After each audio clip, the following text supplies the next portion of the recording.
देखिए, धुरंधर में दिखाया है कि कैसे एक इंडियन स्पाई होता है, एजेंट होता है, वो भारत के जो दुश्मन है पाकिस्तान में, उनको एक-एक करके निपटाता है। हुँ, इस वक़्त भारत का जो सबसे बड़ा दुश्मन है, जो पाकिस्तान में है, हुँ, कई हैं वैसे तो, हुँ, हाफ़िज़ सईद का नाम आता है टॉप पे। हुँ, क्या कभी ऐसा कोई ऑपरेशन हुआ है, जिसमें हाफ़िज़ सईद को मारने की कोशिश की गई हो? हुँ, या मार भी दिया गया हो और हमको पता नहीं हाफ़िज़ सईद ज़िंदा है या नहीं? हुँ। ऐसा कभी भारत के एजेंट्स ने या किसी इंडियन स्पाई ने या किसी धुरंधर ने पाकिस्तान में अटेम्प्ट किया है हाफ़िज़ सईद को अटैक करने को? नहीं, बिल्कुल सर, मैं आपको कहानी बताता हूँ, आपको बढ़िया लगेगी, धुरंधर से भी बढ़िया लगेगी, ठीक है? ये रियल बात है? बिल्कुल नहीं, सबको मिलेगा, जो चीज़ बोलूँगा एवरीथिंग मिलेगी।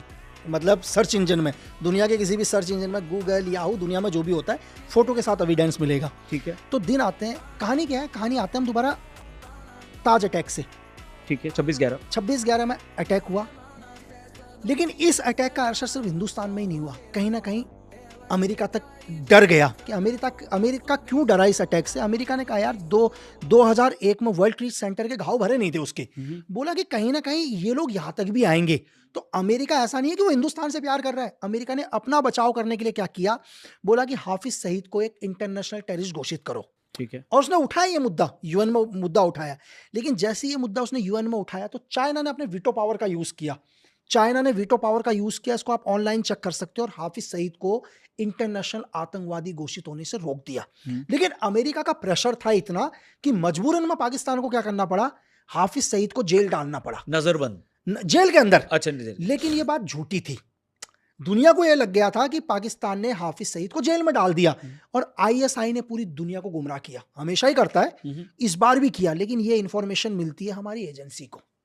कि हाफ़िज़ सईद जेल में नहीं है, बाहर है। हाँ, पाकिस्तान की आईएसआई पूरी दुनिया को गुमराह कर रही है, सीआईए को भी गुमराह कर रही है, अमेरिका को भी गुमराह कर रही है। एक्चुअल में हाफ़िज़ सईद जेल में है ही नहीं, पाकिस्तान की किसी भी जेल में नहीं है। हुँ। हाफ़िज़ सईद कहाँ है? किसी अननोन लोकेशन में सेफ है। ये हमारी एजेंसीज़ को किसी को पता चला। पता चलती है। ठीक है। अब एजेंसी डिसाइड करती है कि इससे अच्छा मौका तो हो ही नहीं सकता हाफिज को मारने का, हुँ, क्योंकि अब हाफिज को टारगेट करते हैं तो पाकिस्तान तो कह ही नहीं पाएगा कि भाई ये जेल के अंदर तो था नहीं, ये बाहर कैसे मर गया। हुँ। तो पाकिस्तान की तो बदनामी पूरी दुनिया के अंदर। सही। यहीं से एक अननोन गनमैन को, जैसे धुरंधर है ना सर, वैसे किसी गनमैन को एक काम दिया जाता है। अब तुझे एक काम करना है, तुझे क्या करना है? पाकिस्तान के अंदर जाके उसे ढूंढना भी है और मारना भी है। तेरे को उसके लिए पूरी जो भी तेरे को छूट है तो चीजें। एक एजेंसी का एक बंदा अननोन आइडेंटिफ़ाई किया गया। एक धुरंधर रेडी हो गया। अब इसके साथ लेकिन एक चीज और है, इज़राइल का बहुत तगड़ा नेटवर्क है हर जगह। ओके, तो इज़राइल के मोसाद के एक धुरंधर को भी उसमें ऐड किया जाता है ओके। और इज़राइल खुद ही हाफ़िज़ सईद के पीछे था, क्योंकि 26/11 में यहूदी फैमिली भी मारे गए थे। सही तो है। उनका भी टारगेट सेम था, दुश्मन एक था। तो जैसे लोग बोलते हैं ना कि 2 एजेंसी एक साथ ऑपरेशन करती है, 2 धुरंधर। हुँ, हुँ। तो